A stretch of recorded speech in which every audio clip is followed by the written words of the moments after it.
Assalamualaikum warahmatullahi wabarakatuh. Perkenalkan, saya Alpi Horin Yusuf. Saya guru produktif dari SMK Tekmako Purwasari.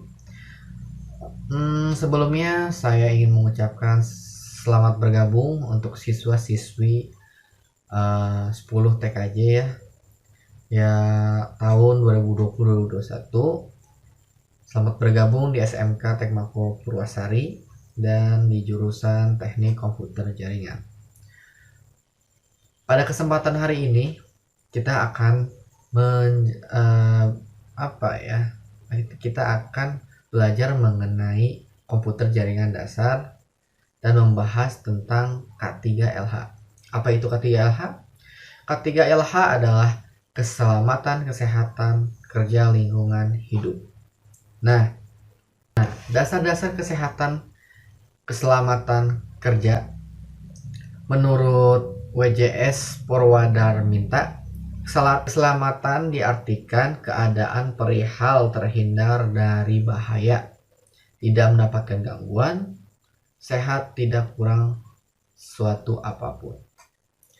Nah, pekerjaan tidak merasa bahaya keselamatan dan kecelakaan itu saling bersinggungan. Di dalam bekerja harus selalu berpikir bagaimana kita dapat mengantisipasi agar dapat mengurangi resiko kecelakaan kerja. Untuk Undang-Undang Kesehatan Keselamatan Kerja, Undang-Undang tanggal 19 November 1969 Pasal 1 ketentuan-ketentuan pokok mengenai tenaga kerja. Tenaga kerja adalah tiap orang yang mampu melakukan pekerjaan baik di dalam maupun di luar hubungan kerja guna menghasilkan jasa atau barang untuk memenuhi kebutuhan masyarakat. Selanjutnya nomor 1 tanggal 12 Januari 1970 Pasal 2 tentang keselamatan kerja. Keselamatan kerja dalam segala tempat, baik di darat, di dalam tanah, di permukaan air, di dalam air, serta di udara yang berada dalam wilayah kekuasaan hukum Republik Indonesia. Undang-Undang Nomor 2 Tahun 1960 tentang pokok-pokok kesehatan. Pasal 2 menyebutkan bahwa yang dimaksud kesehatan ialah meliputi kesehatan badan, rohaniah atau mental, dan sosial, dan bukan hanya keadaan yang bebas dari penyakit, cacat, kelemahan-kelemahan lainnya, dan sebagainya. Tujuan dan manfaat kesehatan keselamatan kerja. Yang pertama, melindungi. Maksud dengan pelindungan adalah melindungi para pekerja dari kemungkinan-kemungkinan buruk yang mungkin terjadi akibat kecerobohan pekerja. Yang kedua adalah memelihara kesehatan para pekerja siswa untuk memperbolehkan hasil pekerjaan yang optimal. Yang ketiga, mengurangi angka sakit atau angka kematian di dalam pekerjaan. Dan yang keempat adalah mencegah timbulnya pekerjaan menular dan penyakit-penyakit lainnya yang diakibatkan oleh sesama pekerja. Ruang lingkup keselamatan kerja mempunyai 3 poin. Yang pertama, aspek pekerja atau siswa. Kesehatan para pekerja di perusahaan atau di sekolah harus dijaga dengan baik karena untuk peningkatan kinerja sehingga menjadi tenaga yang produktif dan profesional.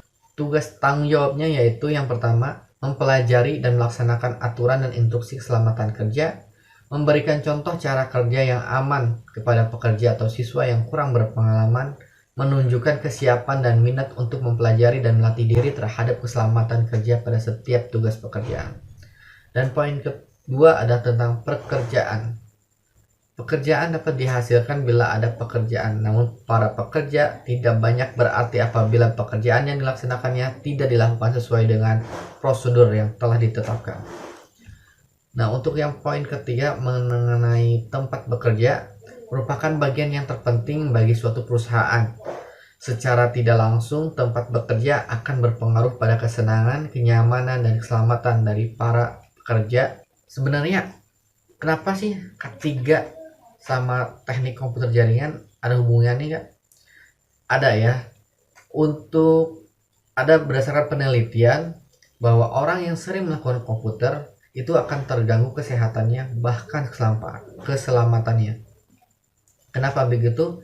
Karena dari tiap hari melakukan rutinitas melihat komputer atau mengerjakan dalam posisi yang salah, itu akan mengganggu kesehatan dari ototnya, matanya, dan sebagainya. Untuk lebih jelasnya, kalian bisa lihat video yang berikut ini. Apa itu K3? K3 adalah singkatan dari Kesehatan dan Keselamatan Kerja.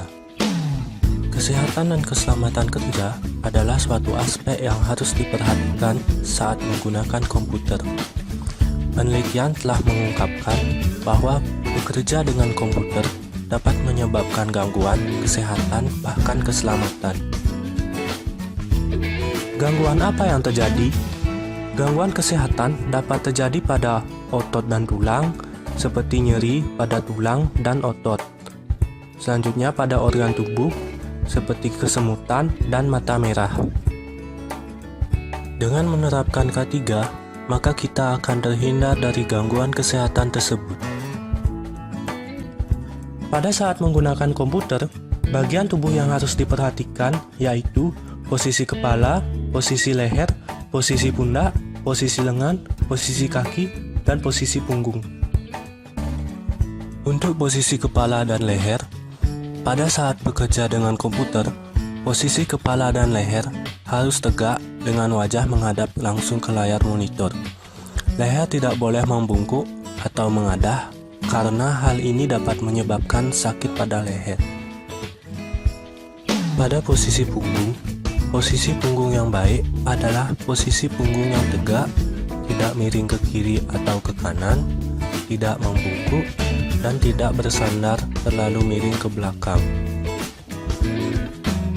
Untuk posisi pundak yang baik adalah posisi pundak yang tidak terlalu terangkat dan tidak terlalu ke bawah. Untuk posisi lengan yang baik adalah bila tangan berada di samping badan dan siku membentuk sudut yang lebih besar dari 90 derajat.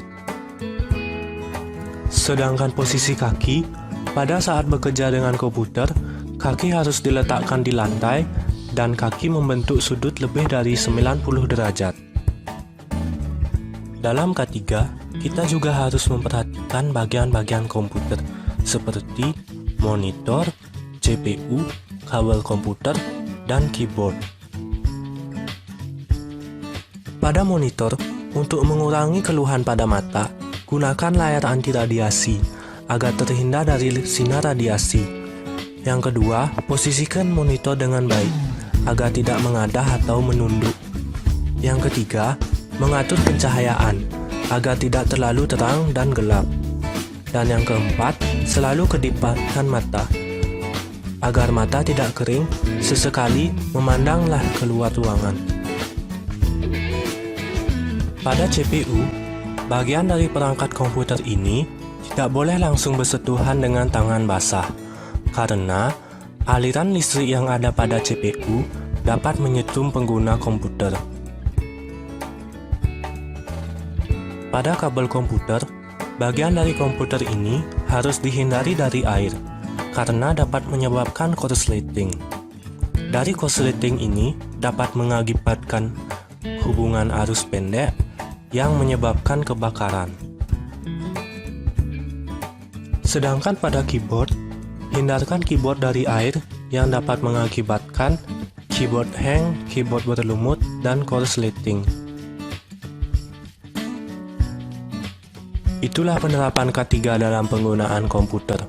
Kami harap info ini dapat bermanfaat. Terima kasih.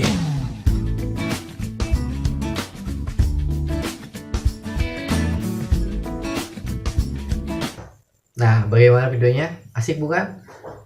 Mungkin hari ini, pada kesempatan hari ini, sekian yang bisa Bapak sampaikan. Mungkin kedepannya akan lebih menarik lagi. Untuk tugasnya kalian catat video atau rangkuman dari materi hari ini ya, dan kirimkan lewat Google Classroom. Dari Bapak sekian, Assalamualaikum warahmatullahi wabarakatuh.